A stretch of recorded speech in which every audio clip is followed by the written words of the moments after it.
Assalamualaikum warahmatullahi wabarakatuh.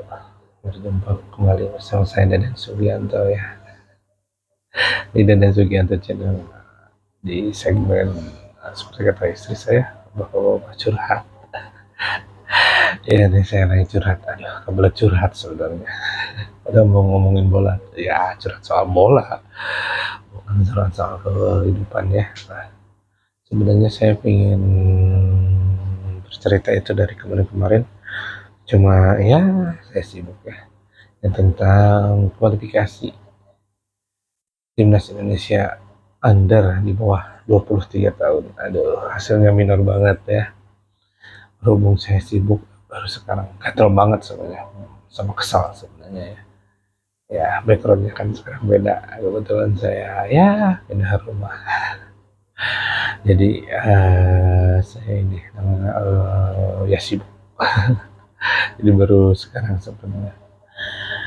Ini saya akan mereview kualifikasi timnas di kualifikasi di bawah umur 23 Piala Asia ya. Gila 2 tahun kemarin kita sampai masuk semifinal, juara keempat. Sekarang ting.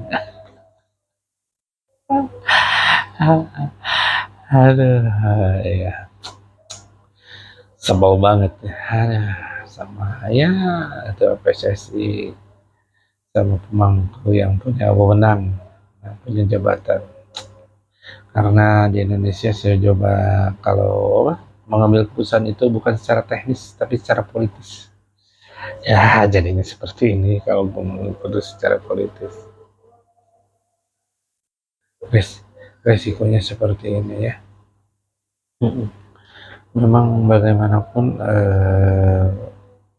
pertandingan kemarin waktu pertama lawan Laos kita itu imbang 0-0. Aduh, waktu imbang saya kesel. Ketika kesempatan kita itu 50% jadi 20% untuk lolos.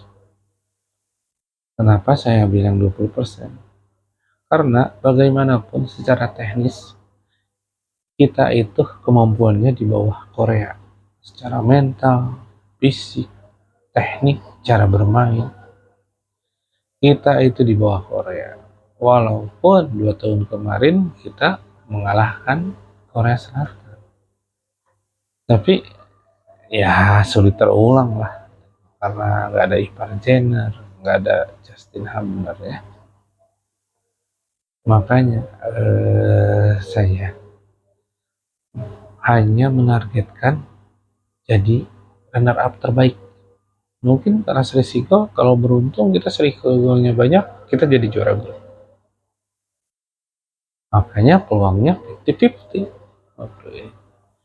Pas kalah sama Laos, hanya tinggal 20% kemungkinan kita untuk lolos. Jadi runner up terbaik. Tertutup apa?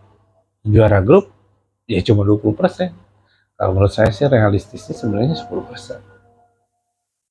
Tapi banyak media ataupun ya konten kreator lainnya atau di media itu membesarkan bahwa kita itu ya seperti sanggup gitu. Mungkin percaya diri atau gimana, apalagi konten setelah lawan Laos itu lawan Makau kalau nggak salah. Kita memang dapat memperbesarkan kemenangan itu. Padahal kalau buat saya biasa aja. Walaupun dapat 6-0. Saya akan review pertandingannya seperti yang saya tonton kemarin lawan Laos. Pas line up ya saya nonton, saya terkejut. Formasinya dirubah. Kakang jadi bek kanan seperti biasa main jadi Persib. Di tengahnya Muhammad Ferrari sama Kadek Area. Di kirinya, aduh, lupa lagi. Bukan Frankie Misa ya. Atau Donitri, kan Donitri ya. Ya yang saya kritik itu dari pelatih itu kenapa? Padahal udah bagus loh waktu AFF kemarin. Penguasaan bola udah bagus, lebih sabar. Kenapa line up-nya diganti di belakang? Aneh saya itu. Padahal bek kanan saya yang suka lebih menyerang, ya lawan Laos harus menyerang. Beda sama lawan Korea, mungkin lebih bertahan gitu, itu lebih realistis lah, sepak bola pragmatis gitu, kayak Sintayong. Tapi pas tiktak serangan baliknya bagus gitu, pas breaknya bagus. Lihat aja lah kalau nonton sama Korea U23 waktu 2 tahun kemarin ya, di di Qatar. Kalau itu waktu AFF aja kita turun, performanya turun banget. Saya kan kenapa bukan Ahmad Maulana yang bek kanan, padahal menurut saya itu bagus menyerangnya. Nggak tahu masuk line out, nggak tahu dipanggil, nggak tahu, nggak, saya kurang memperhatikan ya. Nah, saya mengira itu sama aja, atau mungkin Ahmad Maulananya cedera atau gimana. Saya kecewa, makanya pertandingan seperti ini, pertandingan ya tidak sesuai harapan. Donitri, aduh, entah bagaimana Donitri itu selalu jadi starter. Memang kalau skill dia bagus, dia itu berpotensi, tapi dia yang jadi masalah nggak bisa memaksimalkan potensinya itu, skillnya itu. Makanya jadi seperti pemain yang biasa aja, bahkan dianggap ya tidak berguna, crossing nggak nyampe. Kan saya udah kemarin dari konten-konten kemarin yang review FF 2023, lihat timnas U17 waktu lawan apa tuh negara Arab, saya lupa lagi, yang dua-duanya gol heading. Kenapa crossingnya nggak seperti itu, padahal punya Jens Raven. Donitri itu crossingnya nggak nyampe terus. One two pas mau crossing malah tarik kaki kanan. Aduh, ini walaupun dominan kiri, kalau waktunya crossing kanan ya crossing kanan aja, atuh belajar. Ronaldo aja belajar latihan itu, bukan belajar latihan, sejam sebelum mulai latihan, dilanjut sejam sesudah jam latihan. Jangan berharap seperti Lionel Messi yang penuh talenta, yang talentanya edan gitu. Ya lakukan seperti Ronaldo, patokannya seperti Ronaldo, kerja keras. Walaupun bakat udah bagus, tapi bakat kita nggak di atas, nggak seperti Messi lah, jarang. Kerja keras supaya bisa menandingi Messi kayak Ronaldo. Ya, Ronaldo seperti robot makan ya gitu, disiplin banget. Makanya kan Gus Dur udah bilang kita bisa masuk Piala Dunia asal pelatihnya sipit. Kenapa? Bukan karena sipitnya dulu Sintayong dipecat ya, ya memang itu salah satunya, tapi yang paling besar karena orang yang Asia Timur itu disiplin. Kemarin udah potong 2 generasi tuh, tapi sekarang drop lah. Nah gitu pertandingan Jens Rappen Striker memang agak mandul, mungkin karena, bukan mungkin ya, karena tidak dapat supply yang bagus dari pemain tengah ataupun sayapnya seperti Donitri ini. Nah pas saya bilang keroknya Donitri, ya karena itu, sama pelatihnya. Saya yang paling soroti itu adalah ya Gerard Vandenberg sebagai pelatih, Donitri, dan Hoki Caraka. Itu pertandingan kalau sama Makau saya terus terang nggak nonton lah. Ya saya kurang excited lah. Kalau nggak menang, berarti udah. Tapi kalau menang ya syukur, berarti ada harapan sama Korea. Walaupun itu berat, hanya ya 20% lah paling gede. Menang sama Korea. Ya harus tahu diri juga. Kita harus percaya diri, tapi tahu diri. Kita harus rendah hati, bukan rendah diri, ya, tapi tahu diri. Tahu diri kita itu masih di bawah mereka. Saya cuma lihat si pelatih yang mentok gitu ya. Dia yang revolusioner itu waktu lawan Thailand, dia berani jadi ke apa sih, Sisionamen itu, dan yang bertahan. Dia sekarang nggak masuk, nggak masuk yang dipanggil timnas. taktik revision itu waktu kalah 1-0 masukin itu, tapi memang jadi nggak seimbang pada akhirnya. Walaupun kita draw itu terserang terus, padahal waktu sebelum kita menyamakan kedudukan kita itu terus dominan. Waktu AFF udah dominan, udah bagus, tinggal PR-nya menyelesaikan ya Donitri, PR-nya itu Donitri sama menyelesaikan peluang. Ya, sama Hoki Caraka juga. Bahkan saya baca di media, ya artikel-artikel yang di surat kabar online, Hoki Caraka tiap main kena hujat. Apakah, ya saya nanya doang sih ya, Hoki Caraka itu pemain titipan? Nah, nggak tahu juga. Saya nggak tahu, saya nanya doang gitu. Kalau yang tahu silahkan komennya. Karena saya mau gitu lihat Donitri, lihat Hoki Caraka, nggak ada kemajuan. Ya bukan nggak ada kemajuan, memang ya nggak usah dipaksakan kalau namanya sebagai pelatih. Udah tahu seperti itu, dipasangnya aduh. Ya mungkin kalau untuk friendly match AFF oke lah. Walaupun kita kejatuh lubang yang sama, walaupun udah tahu hasilnya seperti itu, kita coba beri dia kesempatan. Tapi kalau untuk seperti ini ya bukan lagi untuk main-main, bukan lagi untuk kita uji coba. Ini ya bukan uji coba, ini bukan pertandingan friendly, bukan. Ini kualifikasi resmi. Kita butuh hasil. Bukan kita pegang bola ya nggak apa-apa kalau pegang bola kayak kemarin, kayak gini nih. Kalau main sama kayak kemarin aja. Mungkin saya agak puas walaupun kalah. Walaupun ya kalah jauh, kita dulu kemarin juara keempat, sekarang nihil banget. Oke lah, masih oke lah, masih ya. Sekarang mah ya kita udah megang bola sama Laos, sama Makau, sama Laos bisa mentok. Kalau sama Makau saya nggak lihat lah, nggak usah saya komen karena saya nggak lihat ya. Sama Laos aja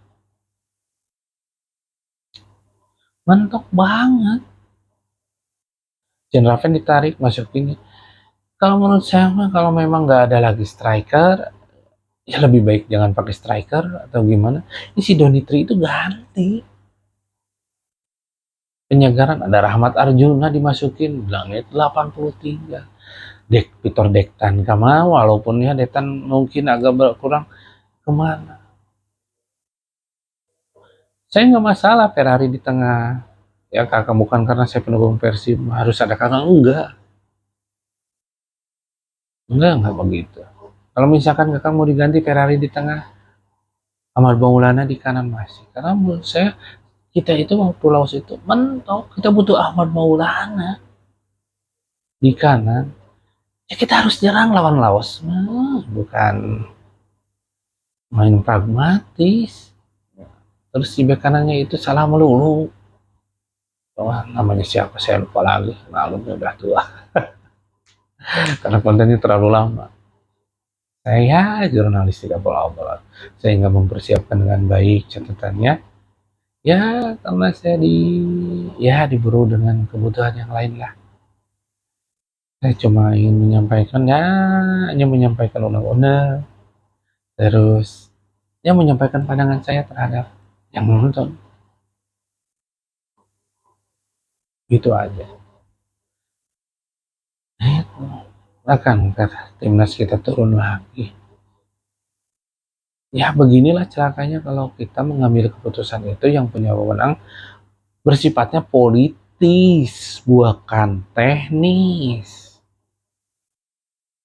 Ada yang takut popularitasnya tertandingi sama pelatih, dipecat pelatih itu. Kalau ya nih Pak Erik nih, saya mau mengkritik Anda ya. Kenapa harus dipecat sih? Walaupun popularitas, kan menurut saya takut popularitasnya kalah sama Sintayong gitu. Anda mungkin punya misi, kalau misi saya, mungkin saya bisa salah ya. Tapi ini misi saya soalnya yang ini. Mungkin Anda mungkin mau jadi RI 1 atau RI 2. Tapi tolong buang ambisi itu, bukan buang ya, silakan tanam. Nah itu punya hak setiap orang ya, maaf ya. Tapi ya prioritaskan itu ya sepak bola Indonesia, bukan kepentingan pribadi, agenda pribadi.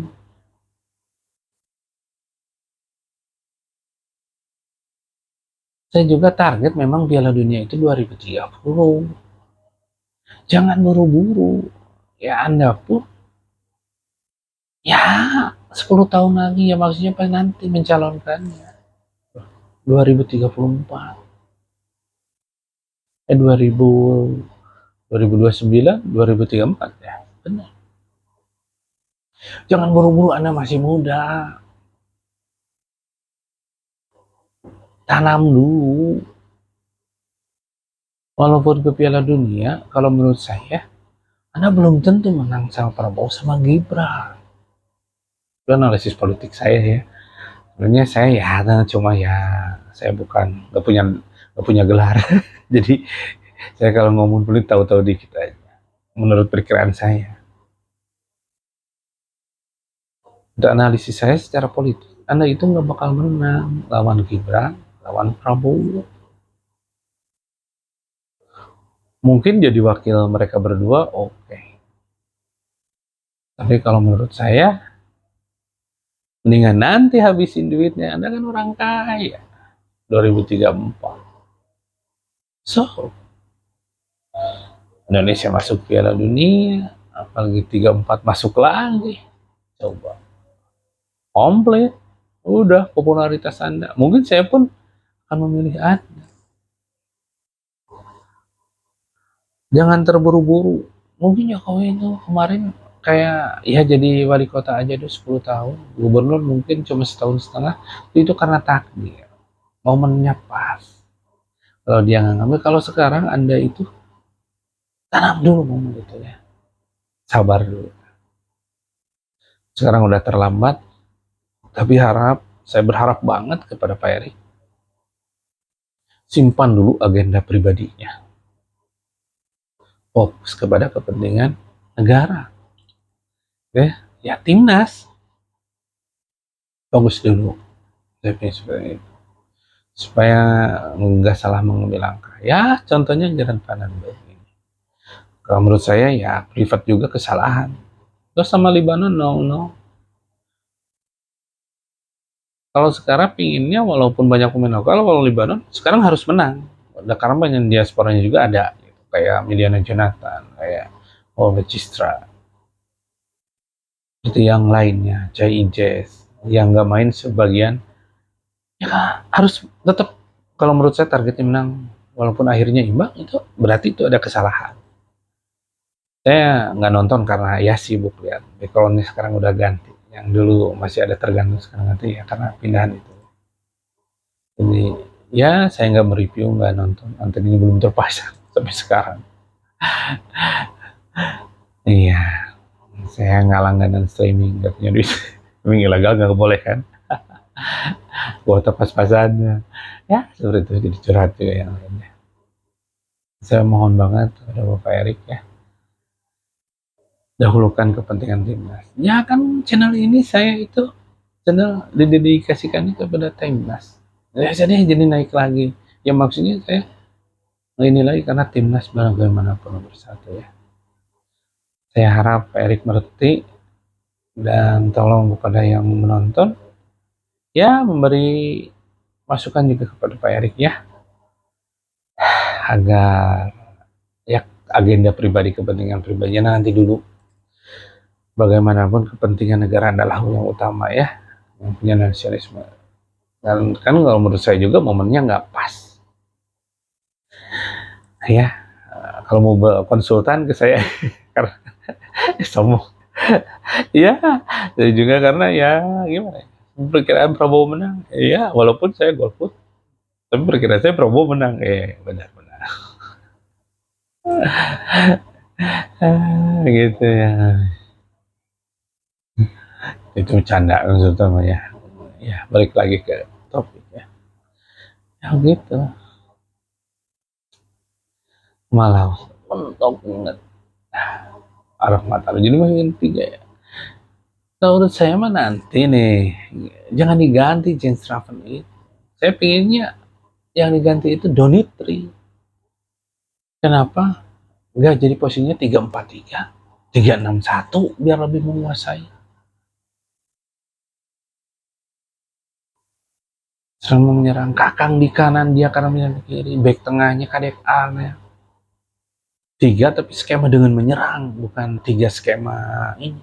Backnya itu. Tambahin tengah, mau si Hoki Caraka dimasukin ini mah James Harden ganti Hoki Caraka. Udah tahu mandu, bukan peltu lagi, menempel gitu, bukan ejakulasi dini lagi, bukan. Ini sama-sama sekali. Apa namanya teh, lemah sahur.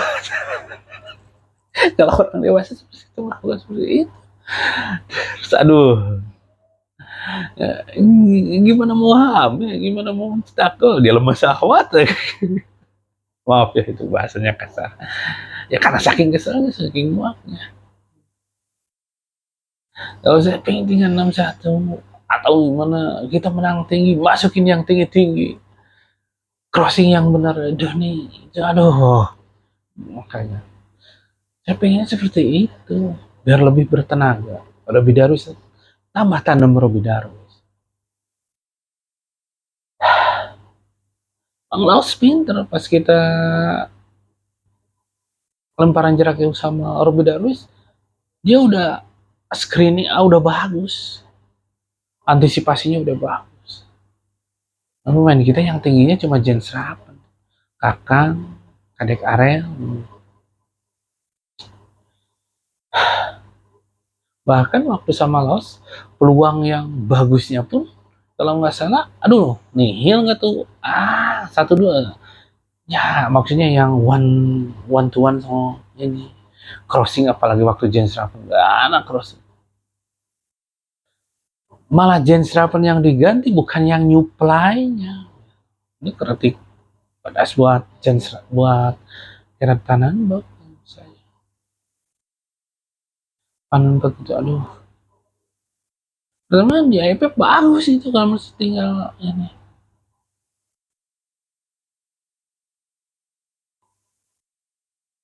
Kecewa sama Laos.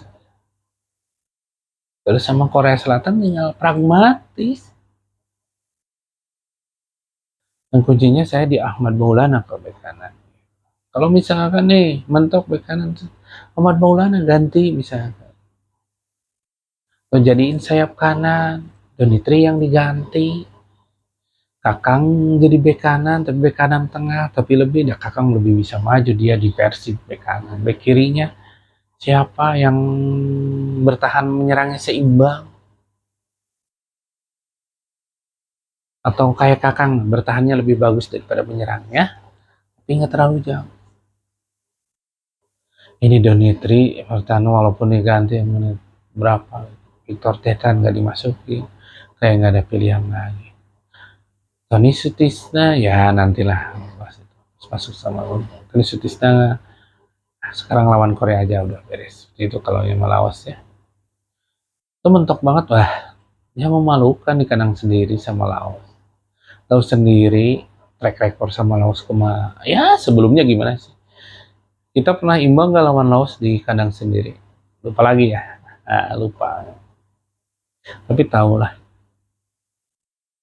kita bagus sama Korea.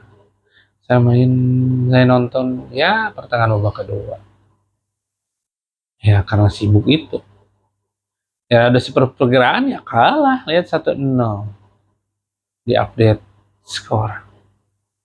Saya nonton pertengahan ya mentok karena kita itu lemah syahwat depannya. Terus yang jadi starter kalau nggak salah Oki Caraka. Pas itu paling jadi 2 strikernya James Harden. Ini nggak pernah belajar. Ini pertandingan resmi, bukan cek aja. Oh Korea itu tengahnya banyakin. Crossingnya, aduh, main kita itu crossingnya itu lama. Harusnya di crossing, ini enggak ya gitu. Kedewasaan bermain harusnya di oper, ini enggak kayak gitu banyak lah. Mana permainan waktu kita lawan Thailand. Naon Vietnam walaupun mentok karena kita kurang finishing. Walaupun kurang Vietnam juga saya kecewanya kenapa enggak seperti Thailand terapkan ya seperti itu di Pina. Oke lah mungkin dia mengambil keputusan yang lain. Tapi ini pertandingan resmi lainnya. AFF kalau saya ya penting gak penting sih. Kualifikasi Piala Asia itu penting.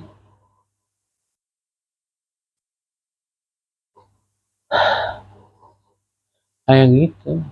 Ya mentok akhirnya lawan Korea. Secara teknis, skill individu mungkin kita sebenarnya bisa. Tapi kan ya main bola sepak bola tim.